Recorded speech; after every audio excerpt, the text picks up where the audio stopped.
Hello and welcome to everybody who has just joined us for this webinar. This is the second webinar in the mini-course series on how to review IPCC assessment reports, webinars and guidance for climate experts, which is hosted by the Future Climate for Africa program. Today's webinar is entitled How to Conduct an IPCC Review. My name is Karen Morris and I'm a communications officer at South North in Cape Town, and I'll be the moderator for this webinar. Our presenters today are Dr. Leo Meyer and Professor Arthur Peterson.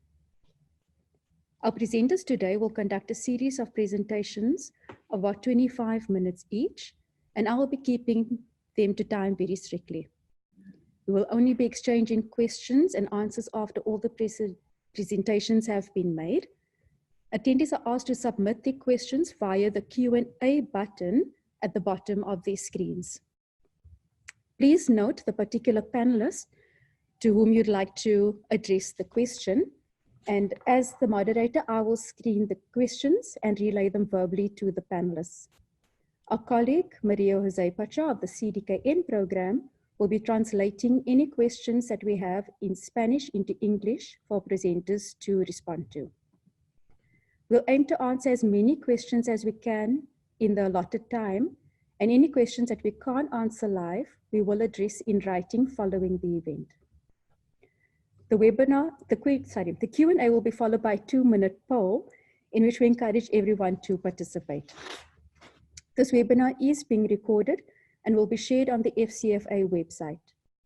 PDF copies of the English, Spanish, and French presentations will be available on the website following the webinar. Registrants will be notified as soon as these are made available online. Please consider sharing these with anyone you may know and would like to view it but couldn't attend today. I now hand over to Dr. Leo Meyer, who will continue with the next part of the presentations. Hello, everybody, and hopefully you see the first slide of my part of the presentation in front of you on how to conduct a review. Let me very briefly introduce myself. I have been involved in the IPCC since 1995, and I have been project leader and author for several reports. Last one was the synthesis report of 2014. Now I'm independent, but I'm still contributing, as I believe that the IPCC reports are crucial to keeping the world informed about the threats of climate changes and the way to deal with them. You may recall the previous webinar, how the IPCC works. You can consult it on the web page and the recording. And now we will go in more depth on actually how to do the review. And let me start with what we call the learning objectives for this part. Learning objectives for this course. If you have followed the full course, including the previous one, you can describe how the IPCC works. You will be able to phrase effective review comments based on your own experience. And it would even be best if you could introduce some additional knowledge from local and regional scientific literature assessment reports. We have to make one disclaimer, actually. Everything we tell you here is our own responsibility from Future Climate for Africa and the presenters. It is not a formal project by the IPCC, but they have reviewed it and they supported it fully. Let us describe in brief the writing the review process. This was handled in the first course last week as well, but let me recap it. Of course, first of all, about reports, the panel, so the government representatives of IPCC, they decide about the outline, and then an author team has to be selected by all the officials in the IPCC. Authors will start what they call a zero-order draft, which is just an internal piece of work. But once that has sort of matured, they will have a first-order draft ready that should be reviewed for 8 weeks by experts, like you, for instance. And now, currently, there is the review of the first-order draft of the Group 2 report of the 6th assessment, which is on climate change, impacts, adaptation, and vulnerability. And we hope to get you engaged in that one. When they have dealt with all the reviews, they write a second order draft and also a first summary, a summary for policymakers called SPM. That is also reviewed simultaneously by both governments and expert reviewers. Then the authors will have to write a final draft and another reviewed summary that is reviewed for governments by governments only. And then everything is lined up for a official approval session by all the governments, a panel session where they will approve the summary for policymakers under scrutiny of the authors, line by line, and also accept the underlying report. Then it's not finished yet. Then the report still has to be published officially when all the grammar errors and typos and editing and layout things are completed. Now, let me also a bit of a recap. What are who are the actors in the review process? The first ones, the expert reviewers, what it's all about. They volunteer to review parts of IPCC reports. Expert reviewers can be nominated by governments, by non-governmental organizations, academia, etc. But they can also simply register themselves without any nomination. And that is where we would like to focus on as well. It's important to know that for a first order draft, the governments are not yet involved. They only come aboard when the report is a little bit more mature and when it has a summary for policymakers in draft form. The authors, lead authors and coordinating lead authors, they have to consider each and individual review comment one by one, and they have to justify the manner in which they respond to them. And their response files actually will become public after publication. For the report of Working Group 2 that we are looking into later, that will be actually in a little bit more than 2 years publication. Important to know that the review process is overseen by what we call review editors. These are senior scientists with IPCC experience, ensuring that all substantive comments, so notice spelling errors, etc., are dealt with appropriately, and they have to report about that to the panel as well, that they agree with the way it's handled, and without their signature, there is no report. So their role is quite important. Now, of course, the question that you may ask is how actually do you become an IPCC expert reviewer? And on the outstanding review of the report on impacts, adaptation, and vulnerability, which is running actually now until the 13th of December. Well, the first step is quite simple. You have to register at the link, which is also available at the website. Once you've done that, you have to take a couple of hurdles. You have to self-declare your expertise. And if you have publications, you can mention them. If you have no publications at all, that is not a problem. You only have to declare that you're an expert on a certain area in climate change, but normally you will be accepted.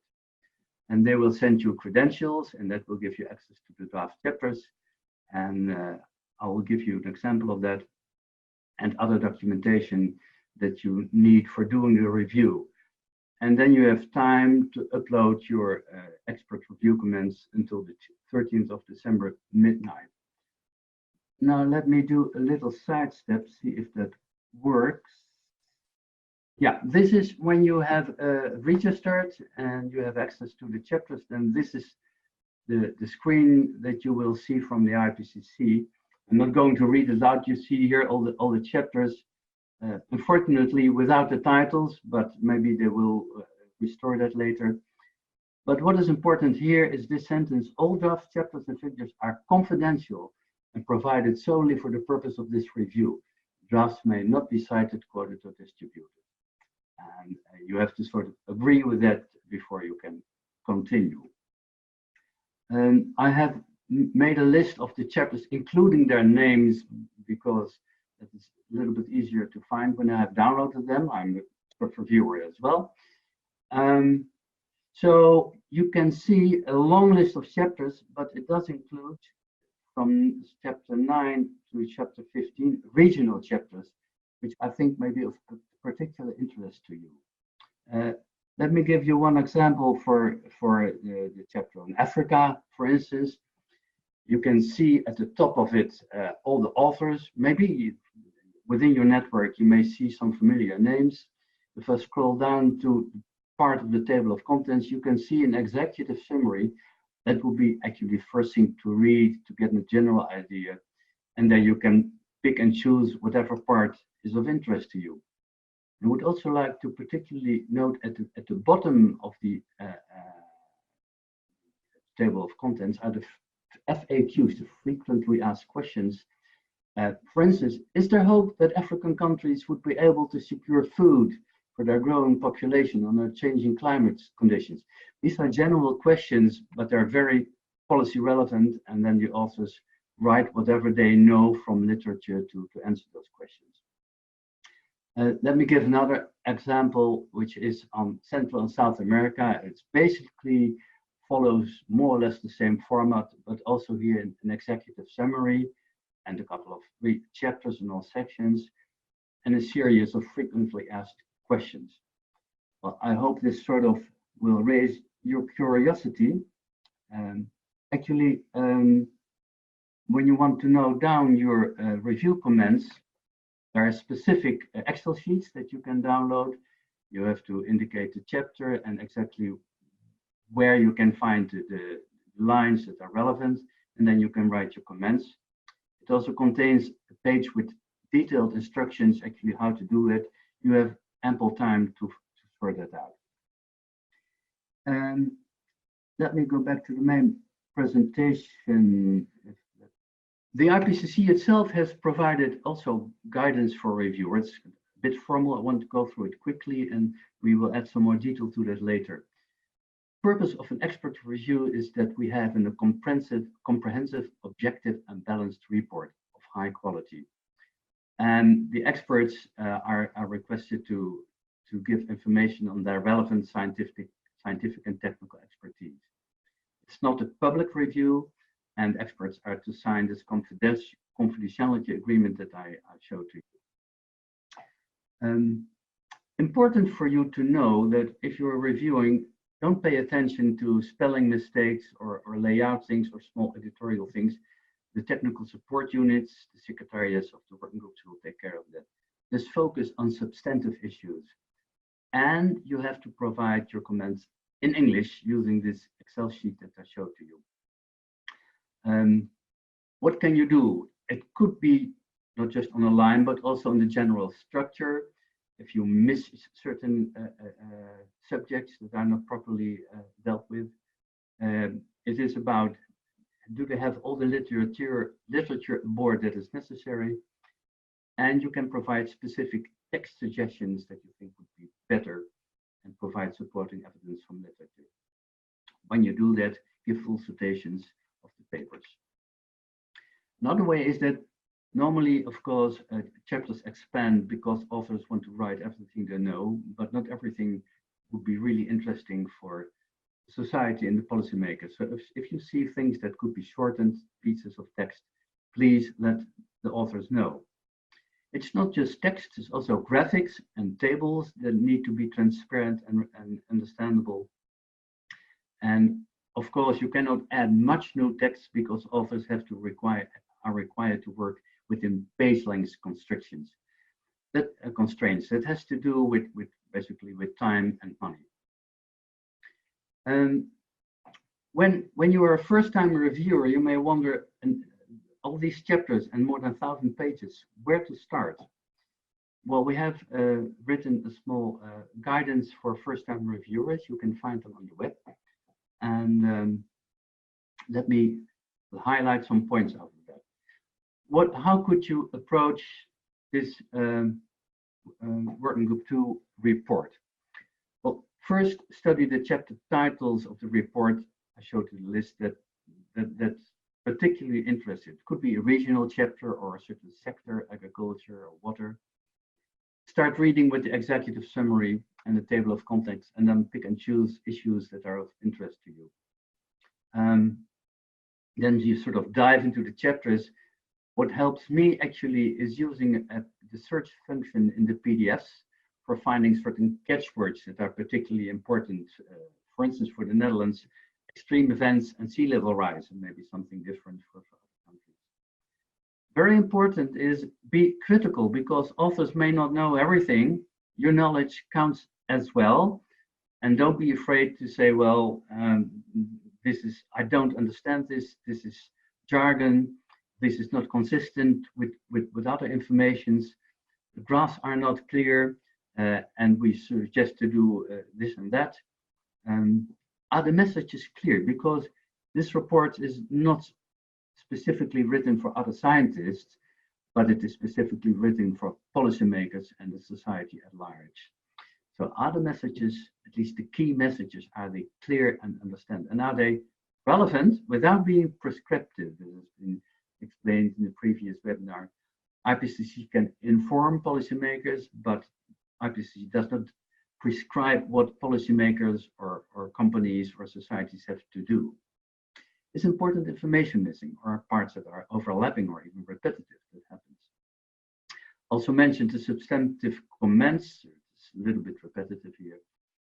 And I think we are well ahead of time here, and I would like to hand over to my colleague, Professor Arthur Peterson, and stop share screen and then ask her, Arthur, it will be up to you to continue.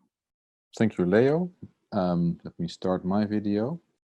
So my name is Arthur Peterson. I'm a former colleague of Dr. Leo Meijers, where we both worked at the PBL, Netherlands Environmental Assessment Agency, and have also been, like Leo has been, a delegate of the Dutch government to the IPCC, where you have the role to make sure that the IPCC reports from the government's point of view are both understandable as well as usable. And one of the things I've been very much involved with is also the quality of the reports and the language that has been used to talk about uncertainty.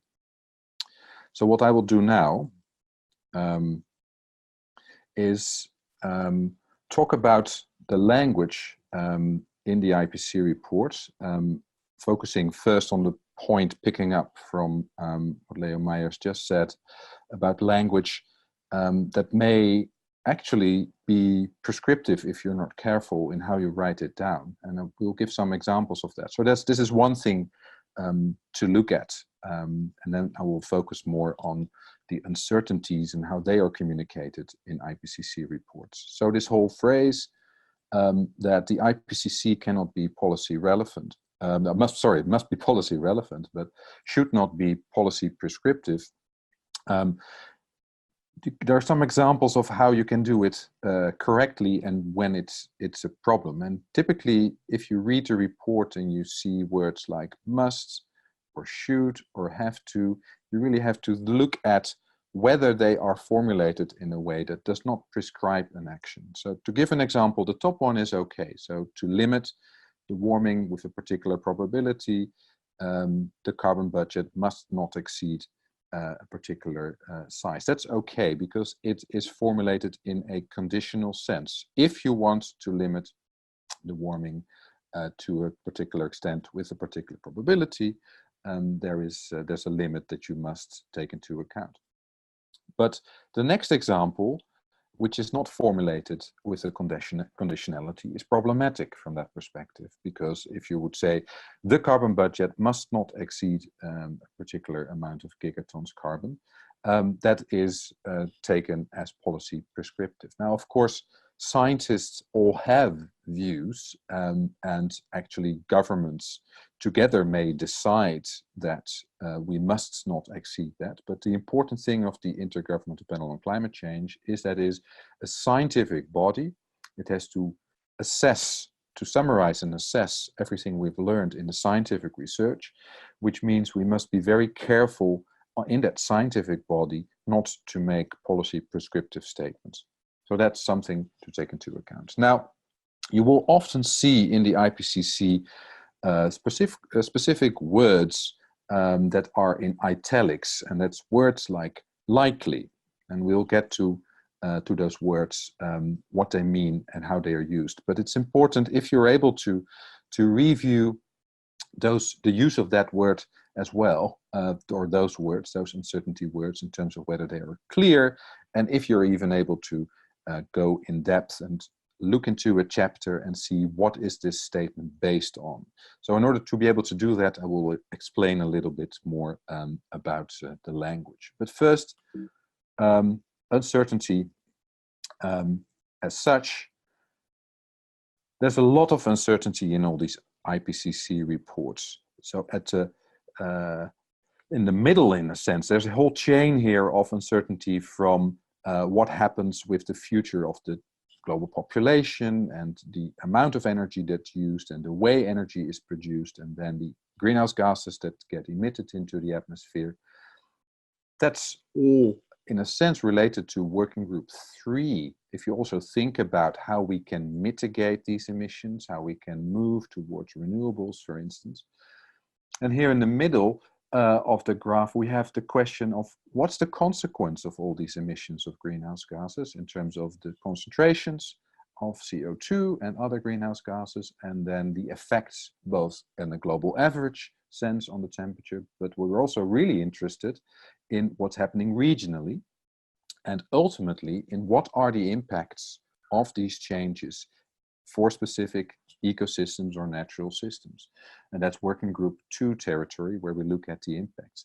Adaptation is looking at what are ways we can prepare our societies to adapt to these changes in order for many of these impacts to prevent them from occurring.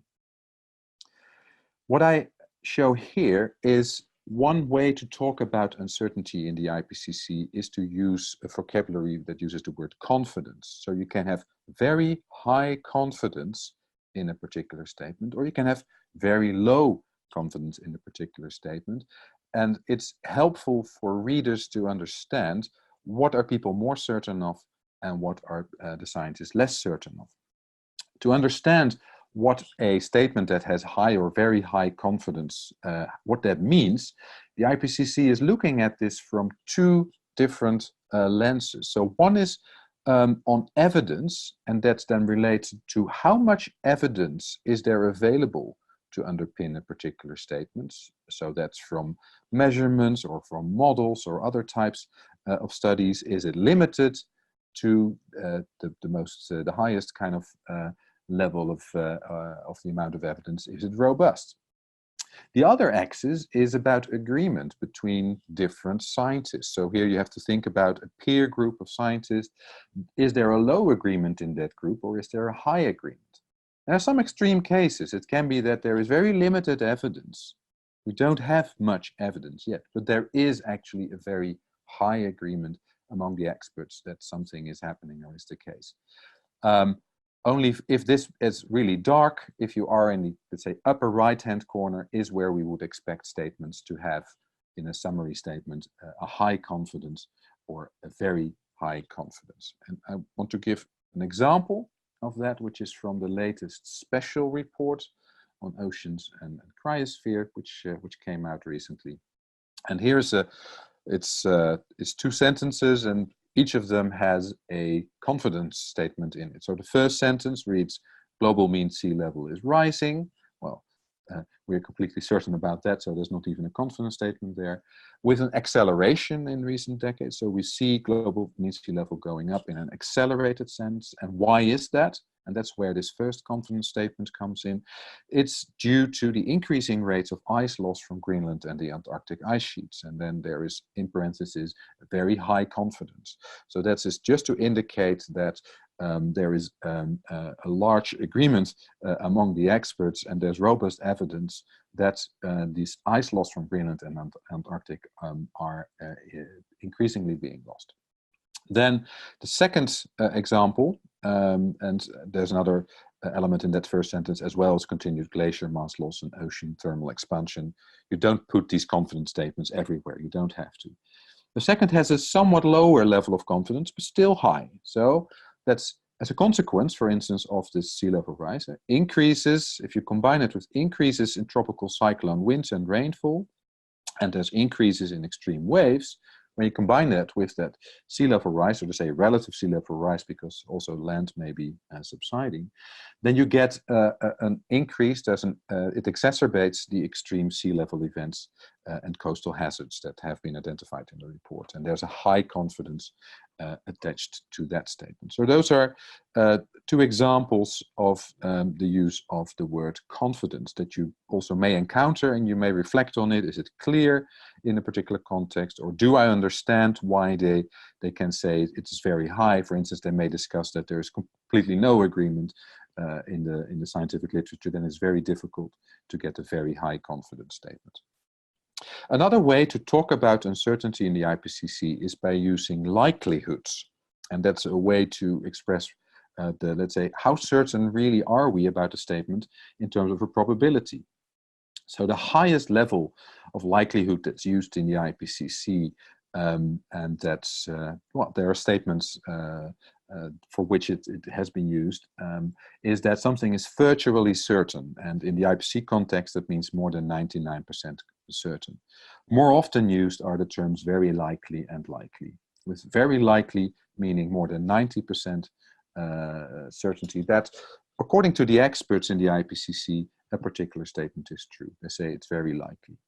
Or they say, and that's the next category, something is likely, it means a 2/3 chance, 66% chance that a particular statement is true.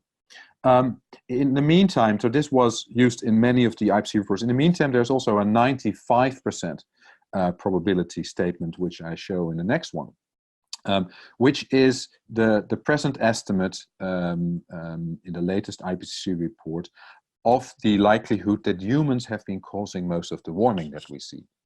So the largest part of the warming over the past half century is extremely likely due to anthropogenic causes. And this assessment of 95% chance includes all the uncertainties that the scientists are reflecting on, both in measurements but also in climate models. And it's important to realize that models are very often used and have to be used in climate change studies. And there are some graphs in the bottom that show different model results that illustrate this statement that it is now extremely likely, 95% certain, that humans are causing most of the warming.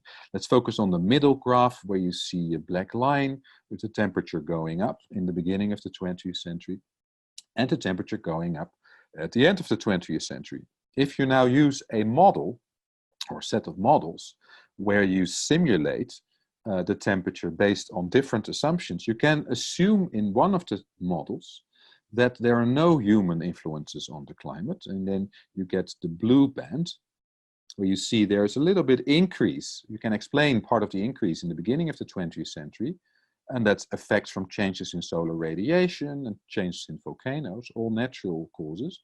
But at the end of the 20th century, it is not possible to simulate the significant increase that we see in the temperatures. And the only way to explain that then is through the greenhouse gases that are included in the model. So that's good for you to realize that uncertainties can also be expressed in a probabilistic sense. And there will be many statements that you could critically review in terms of why do you say this is extremely likely, because you would like to be able to understand why the authors come up with that. Then let's move to the issue of the clarity of messages. So one is the clarity of talking about the uncertainties. The other is the clarity of how we illustrate the messages graphically, how graphics is used by the IPCC.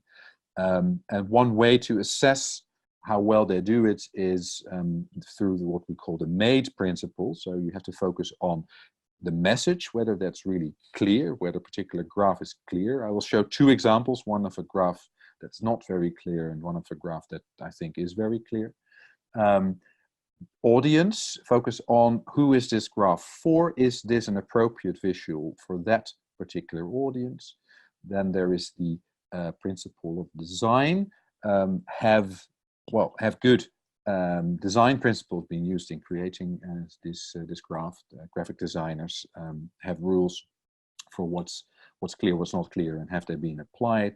And finally, what's very important is to actually test these graphs on the intended audience to find out whether whether these principles have been adhered to. So here is an example of a graph in the previous IPCC round. This was in the third working group contribution to the fifth assessment report. And what we see here is a graph that already needs so much text to explain what's in the graph.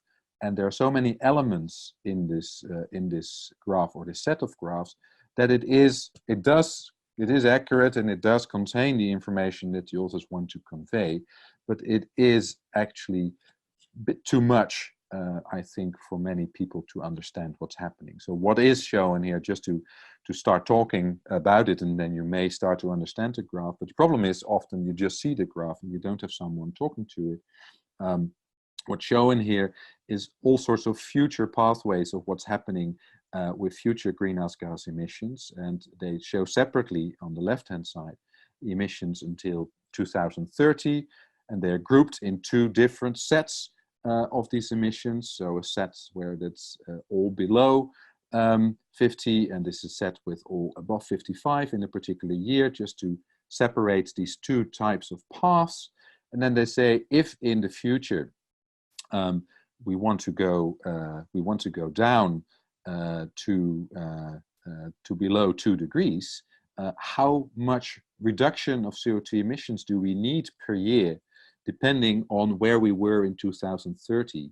So do we have, and this is in the past have only gone up, right? So in the future, the emissions have to go down by 3% per year, or 6% per year, or 9% per year, which shows that if you don't go down soon enough, you have to go down so quickly that it has never actually been realized before. So that's one of the reasons for inclusion of this graph. And here it also shows you separately how quickly does the share of zero and low carbon energy have to go up in order to be able to meet, for instance, the 2-degree target. And you see that especially if you don't start reducing relatively soon, you will need a 240% increase by 2050 compared to 2030. So it's a huge exercise that's still needed. So this is already a whole narrative to start explaining to you what's in this graph, which, as I say, is very informative and has a lot of information in it,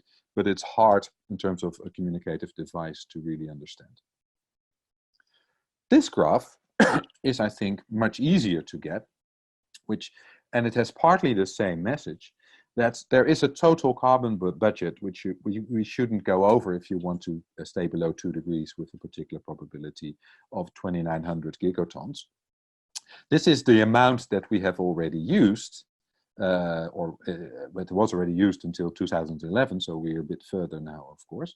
And this is the amount then that's remaining, while knowing that we are emitting about 40 gigatons a year. So this is not going to last very long if we don't do anything against that. So that's, I think, a very useful graph, a very simple graph to bring home the same message as in the sense in the previous graph. So this is to make clear that we really have to start reducing, and this is another way to make clear that we really have to start reducing these emissions if we want to stay below 2 degrees. So next, two topics I would like to talk about is first about the use of different literature sources, and then I would like to say a little bit about how comments can be more or less effective, and then I'll hand over back to Leo Meyer. So the different literature sources that can be used, of course, the literature sources in the IPCC are often peer-reviewed articles, but you must be aware that it's not only peer-reviewed articles that are used in the IPCC, or that should be used, because often a lot of information is available in what's called grey literature. So those may be reports from governments, industry, or other organizations, and I'll get to say something about the role of those in a minute. So first of all, it's important for influential statements in the IPCC report to check how they are underpinned. So then you go to the chapter and you read and you look at What is the literature that's used? What are the articles that are used to underpin this statement? If you don't have access through your university, or if you're not affiliated to a university to a particular journal article, it's always possible to send a request to the United Nations Environment Programme to get access to particular literature in the relevant chapter. There is a provision in order to create full transparency to evaluate the IPCC report, even if you don't have the access to the journals yourself. But it may well be that you have access to information that's not yet used in the report, and that's not necessarily a peer-reviewed article.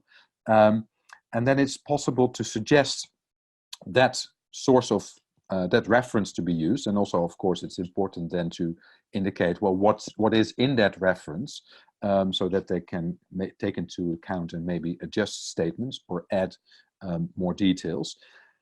You can do that, and you can even do that if the language is not English. There needs to be a short summary in English, and there will be a judgment of including new references by the relevant chapter team. But typically, authors are really grateful if relevant information on an important statement or set of statements is offered to them by highlighting what this grey literature and giving a summary of it.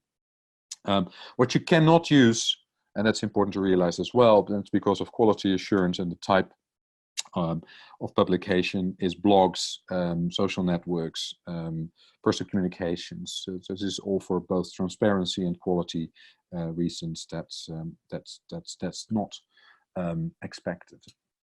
So the last slide I will talk to, and then I'll hand it back to Dr. Leo Meijer.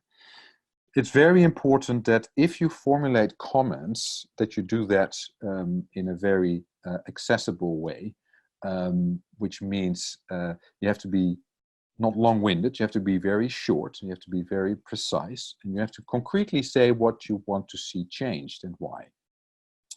It's not just about adding text, because there is limitations in the amount of pages that they have in a chapter, so you should also provide some priorities in terms of what can be deleted if you want additions of text. That's typically considered really helpful. You have to give, and if you have shortenings or combinations, suggest how you want your authors to do that, so that they can then check the proposal, and if they agree with it, they can just implement it. And finally, you may refer to particular articles that are not yet used, or you have new information. Give as full as possible then the reference, so that people know where to find it, or give them more information about grey literature if that's not readily available, but it may be available through the web. So that's for my part, and then I'll hand over back to Dr. Leo Meijer. So, again, hello everybody, and thank you, Arthur, for transferring to me. Once you have gone through all of this and you have submitted review comments, then the next question, of course, is, so what do authors do after you have delivered your comments? Well, first of all, as said, each comment must be considered. And remember, that's a hell of a job, because one report, one draft report may get over 20,000 comments, and each and every comment has to be looked into. They can do different things with the comment. They can accept it and adjust the text. If they think it's not a valid comment, they can reject it. What often happens, it's combined with other comments, and then parts of text are rewritten. Sometimes authors have no clue what to do with the comment, and they say something like a thank you or noted or rewritten. There are many variations. Authors will focus on substantive comments and not on spelling mistakes or editorial things, but sometimes the difference is quite difficult to see. Even moving a comma from one part of the sentence to another part of the sentence may completely change the meaning. So it's not always easy to discern between those two. As said, actually, all the author responses will, at the very end of the publication, become publicly available, and then you can check what they actually have done with them. Then let me give you briefly a few examples of comments in the stylized forms, which has been which may clarify a little bit more how authors look at comments. For instance, somebody, the report itself is not important, but someone found a sentence and said, the very likely here seems to contradict the use of the verbal may in the text line. Suggests to reconsider which uncertainty modifier to use. Author actually has explained how these uncertainty qualifiers are there. And here's a reviewer that has signaled a contradiction internally in a sentence, and text has been modified to do that. So contradictions in the text. Then somebody discovered a sentence, what does spatial variation in SS1 mean and why is it related to ANSO Modoki? Unclear. As explained before, this is a report for policymakers, and you can expect some proficiency in science, but this is of course jargon that nobody understands, and the authors rightly said that they've reworded the sentence to make it clearer. Then the third one, somebody noted that ocean acidification in the Caribbean corals were not addressed in the report, and while there's a lot of research in this area, this is a nice example of finding a shortcoming in an assessment and adding a specific literature addressing that, which the authors have done. So contradictions, jargon, new literature are all quite valid additions. Let me now come to what we want to do next. We have poured a lot of information over you in these first two webinars, but there is a next phase for those who are interested. Once you're working on your review comments after registration, and you may think, how do I phrase it properly? How do I take all these lessons into account? Can I get some help with that? And then we offer you the option to help you personally. The three presenters, Jean-Pascal van Ypersele from the previous one, Arthur and me. And we can help you with the phrasing of the comments and answer the questions that you may have. Important to know, we cannot do the review for you. It's your expertise that counts. We can only help to make your comments more effective. And important to know, if you join into this, all correspondence with us will be kept completely confidential, not shared with others. After this presentation, Future Climate for Africa, I will send you an email with a link to the registration for this one-to-one feedback part. And you can register for that until the 8th of November. There is one point that the number of participants, we have to limit it because of the amount of time that three presenters have. So we may have to set priority. First-time reviewers from developing countries are, I think, the most important, and may specifically call upon women climate scientists. We think that a gender balance in review is equally important. But we will do this all on a first come, first serve basis. That brings me almost to the end. We have to acknowledge a couple of sponsors that made all this work possible. It's British funding actually in the main part. And where do I have it? The NERC is the Natural Environment Research Council, and UK8, it's a part of the Development Cooperation Ministry in England. Dutch Ministry has given some support, and IDRC in Canada. We are of course grateful for them for their support. Just bear with us a couple of more minutes for the last parts. Shortly, we will start the question and answer session moderated by Karen. If questions pop up in you after all this presentation, please feel free to send an email to us and use this email address. We will take them up in the weeks to come. The website that we have made for you contains a lot of information, not only recordings and the presentations, but also a couple of useful links with other guidance material, including this note for first-time reviewers. So hopefully we have encouraged you to register as an expert reviewer of this Working Group 2 report. Link is also available on the website. Having said that, I would like to hand over to Karen for the Q&A session. Karen, you have the floor. Thanks so much, Leo. All right, so we're going to move over to the Q&As.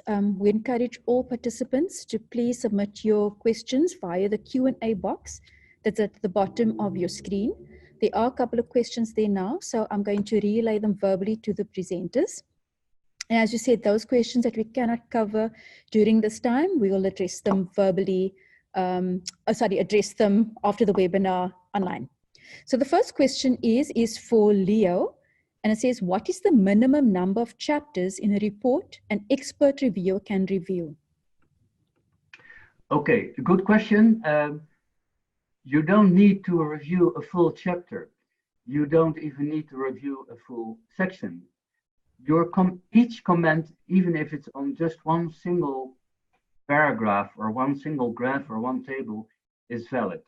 So even submitting just one comment is useful. There is the minimum number is actually minimum number of comments is 1, and you don't need to go through a complete chapter because you're allowed to send in as many comments as you want, depending on the amount of time and expertise that you have.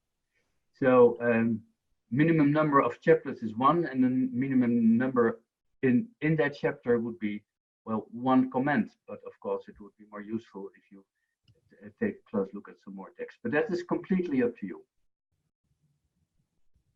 Okay, great. Thank you, Leo. Okay, so I'll move on to the next question. And it says, can you use literature published by think tanks? That's a one for Arthur, I would say.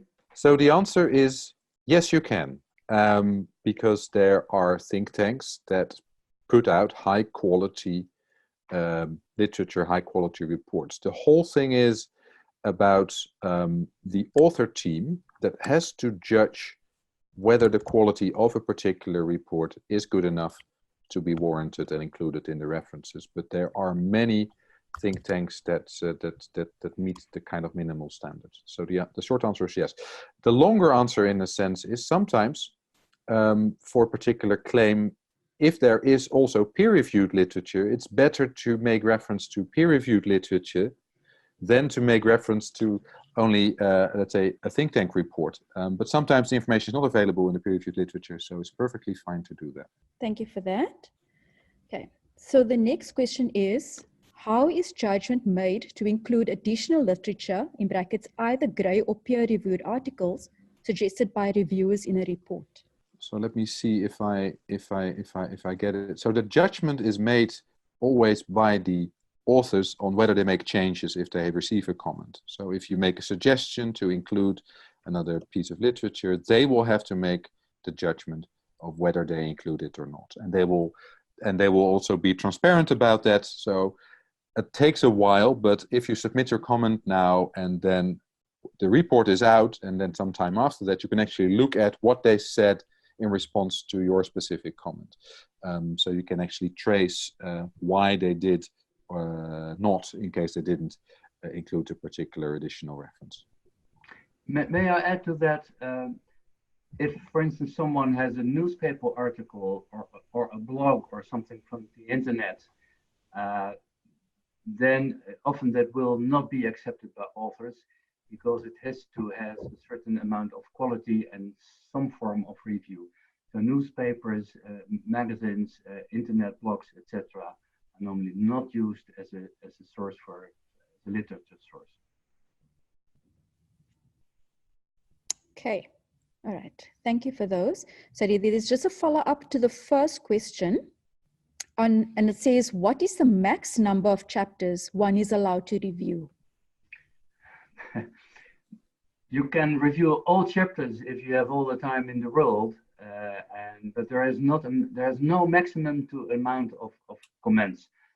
Of course, you have to have a little bit of pity with the authors who have to deal with 20 to 40,000 comments, but there is formally no maximum, and the Excel sheet that gives you ample room for phrase as many comments as you want. You can also do this with a group actually, and then you need one central person to upload it. No maximum number is there. Yes, thank you for that. The next one is there a deadline, number of days or weeks given for reviewing a paper? Absolutely. For each review of each report, there's a very strict start and a very strict deadline. The review of the Working Group 2 report, which is running now, and which you are invited to join as an expert reviewer, that has started the 18th of October, so last week, and it will end by the 13th of December, midnight, Central European time. Please note that after that, so the 14th of December, you're just late. You cannot submit any comments anymore.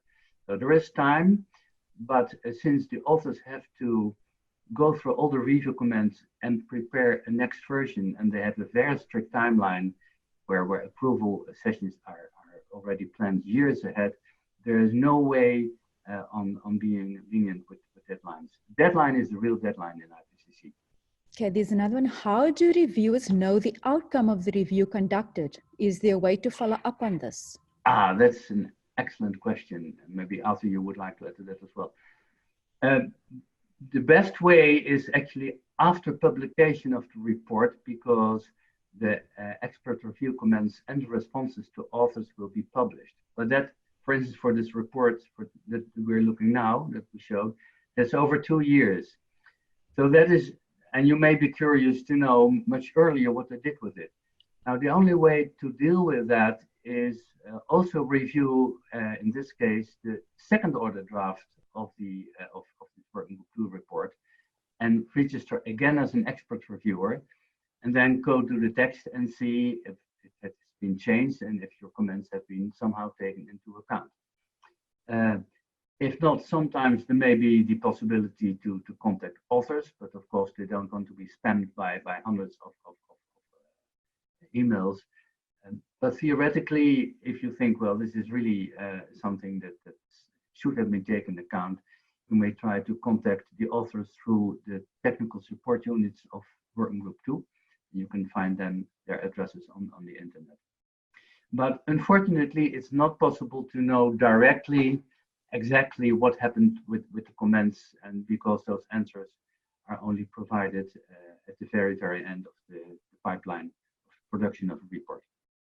Okay, thank you. Arthur, do you have any comments to add to that? No. Okay, great, thank you. Okay, then I see this one in Spanish from Paula. Maria Zay, would you like to have a look at that one and translate it for us, please?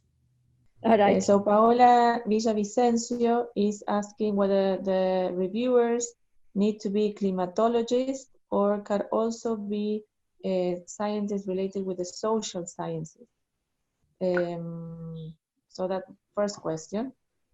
Then whether reviewers need to participate necessarily in the 2 revisions, the first and the second draft, or a reviewer can choose if it's only one of the draft is reviewed. Shall I answer both questions, Leo? Yeah, go ahead. So the second question is very, very simple in terms of each review is treated separately. So you can participate in this review, or there will be a next round of review as well. You can do both. So it's up to when you do have time, and you know there is a window to review. So that's to answer that question. And I think the first question is very important.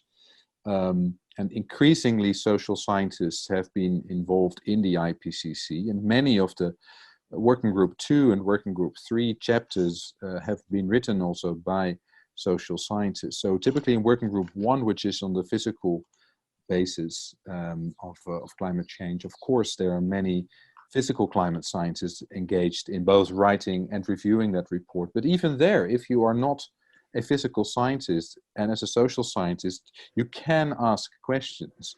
And you can post comments in terms of if things are not clear. So it's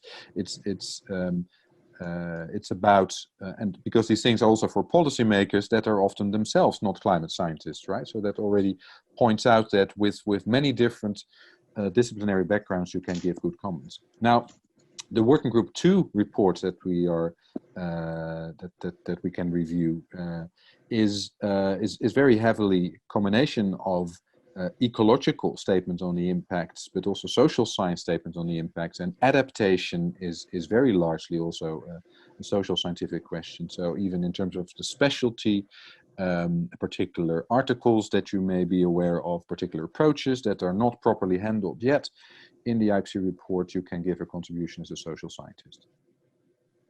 Yes, may I add to that? If you have participated in the expert review of the first auto draft and you have submitted comments, then you will automatically be invited when the second auto draft is due, and then you will be invited again to comment. But it is of course not compulsory. It will be totally up to you whether or not to do that. And one more, all disciplines are very welcome in IPCC. Social science, physical science, but also legal people. And actually, it is really important to have use of all different disciplines from that you have in universities, and have all those different views integrated in an IPCC report. Next question. Okay, thank you. The next one, and there's another one that's tied to this first one. So do review comments need to be supported by literature reference? And then the next question after that is, can I cite my own piece of published work as source to justify comments I make on the report? Shall I take that one? If you have literature references that support your comment, then that is very, very welcome. It is not always necessary. For instance, if a sentence is contradicting itself or very unclear, then you don't need to add any literature reference. But if you feel that a certain subject is missing and you have an important conclusion from literature, yes, then you should give the literature reference, preferably including its URL, because that's so for internet that will save authors time to find it. Yeah, and it's no problem if it's your own work. So you can, without any problem, make a reference to some piece of your own work that adds something to or gives a different conclusion to what's in the draft. Of course, the authors will see that the ones who are proposing to have their work cited are the same, right? So they will really look for how much does it really add. But it's perfectly valid to bring it up. Okay, thank you. Is it still time to join the ongoing review? If so, how quickly to proceed? Yes, there is time. The review will actually, you will have time at the very latest to the 6th of December, but I would certainly recommend to do this in the next couple of days or a week or so. Because you will need time to find out the pieces of text that are of interest to you and to phrase your comments. And even if you want to join the feedback part from our side, then it will even take some more time for going back and forth with us. Hopefully that answers the question. Arthur, anything to add? Arthur? No. Good. Okay. Let me go through the next one.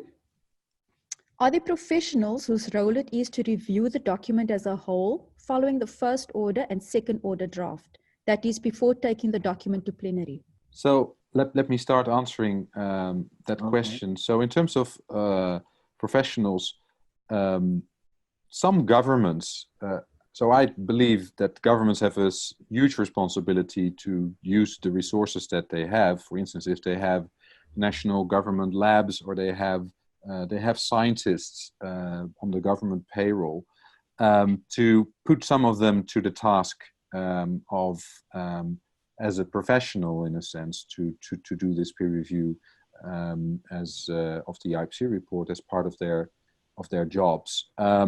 So there are some governments that gives this a task in a very professional way, dividing up the work.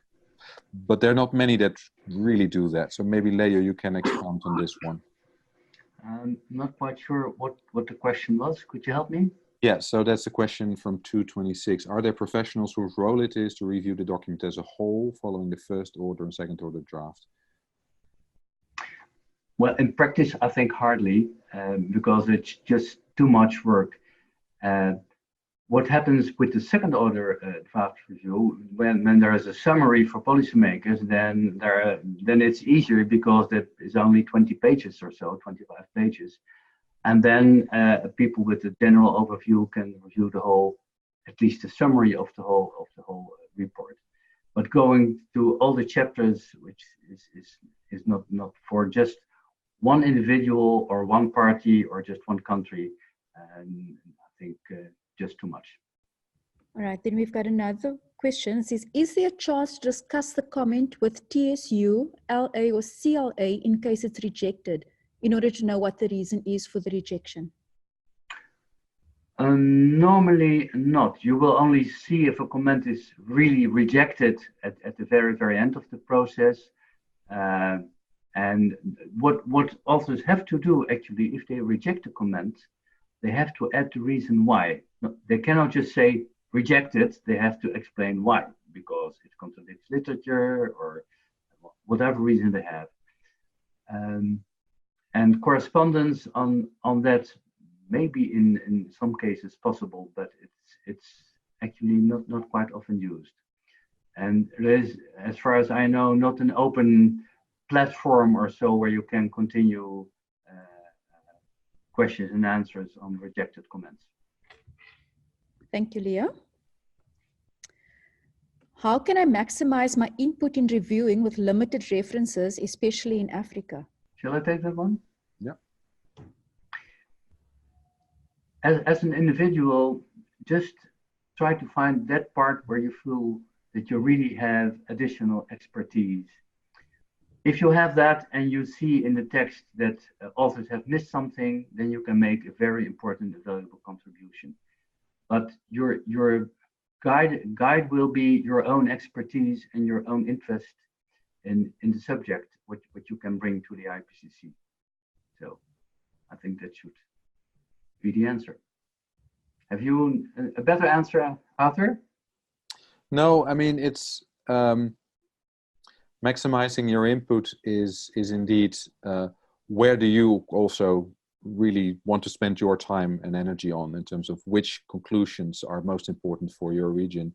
And then you can focus on, are there clear messages there? So you can focus on the clarity, or are there things really lacking that should be, in terms also of information and data, that should be flagged in the text itself, because sometimes there is no information and there are many white spots on maps, but it's good to have text for that as well. Okay, thank you. So there is another question. What are the main next steps for doing the review?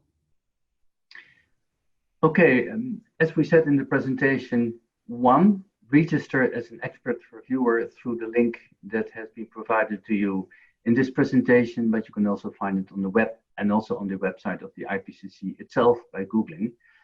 Once you have registered, you will get access details to download the chapters, and then perhaps read the guidance for first-time reviewers first, which you can find under the useful links section of the FCFA website, and take it from there. And if you stumble on questions and unclarities, please send an email to info@futureclimateafrica.org and see if we can help you with next steps. And so first deed to do is register as an expert. By the way, important to tell, if you register as an expert, but for some reason you don't submit any comments because you don't have time or you agree with everything or other reasons, nobody will come after you. The only thing is you won't be registered as an expert reviewer in the report because you haven't submitted anything. But that happens, of course. Sometimes people register as an expert reviewer, but they may have other priorities in life and they're not able to submit reviews. So don't worry about that. All right, thank you. Then we have a question. What if my current unpublished research findings are quite relevant to be included in the report? So let me take that one. So in general, the statements that are included in the IPCC report have to be based on published outcomes. So if you have discovered something which is really relevant, which is not yet published, it can as such not be included. There can not be a reference to something that's not yet published. But on the other hand, you may be able to phrase your comment in a way that highlights particular uncertainties that are not sufficiently paid attention to, or you may actually find that there is another publication that more or less makes the same point as you want to make, and you can highlight it then in that way. So unfortunately, the review comments cannot be used to inject new research findings that have not yet been published somewhere in the IPCC report. But there are other ways to still make your point. Let me make one addition to that. The IPCC assessment reports, they have certain cutoff days for introducing new literature. And I don't have that date here at hand, but we can put it in the question and answer file that we will publish later. What normally happens is once an article is accepted by a journal, then you can refer to it even if it's not yet published, but just accepted. Because once the report is published, that may take months or even a year, and then everybody can find the article.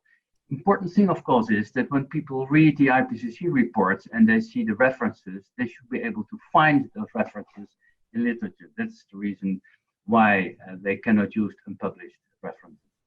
So it depends on how far you are with your publication,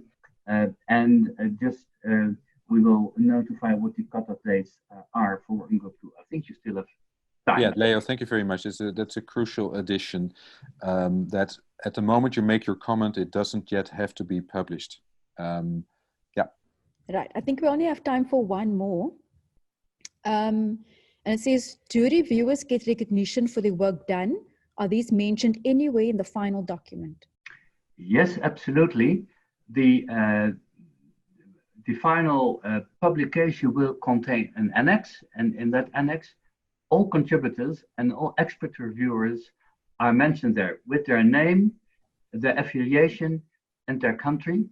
And that will give you, as a reviewer, extra visibility in your network. So the acknowledgement is there, but only at the very end of the, when it is really published. So for the working group 2 report, that would be somewhere by the end of 2021. All right, thank you. Those are all the questions we have time to cover today. As we explained earlier on, the answers that we weren't able to cover will be done in writing, and we will notify participants following the webinar when these are all available online. We'd like to thank Leo and Arthur for addressing all those questions. What we will do now is launch a 2-minute poll, and we encourage everyone to please participate. It should be popping up on your screen now. So there are 5 questions which work on a scaling method, and your answers will provide us with insights on how we could improve our webinars. While the poll is in progress, I'd like to take this opportunity to thank all the participants for joining us today. We hope that you found the information valuable. Thank you to Professor Arthur Peterson and to Dr. Leo Mayo for handling your presentations, and also to Maria Jose for handling the question in Spanish. Also thanks to my SSN technical team for assisting during the webinar. This is just a reminder that the webinar recordings and copies of the English, Spanish, and French presentations will be made available on the FCFA website following the webinar. Participants will be notified once these are available online. There will also be an opportunity to receive one-to-one feedback from the presenters, but more information on this will be shared following the webinar. That concludes the poll. Thank you everybody for participating. This also ends our session for today. Thank you again for your participation and enjoy the rest of the day.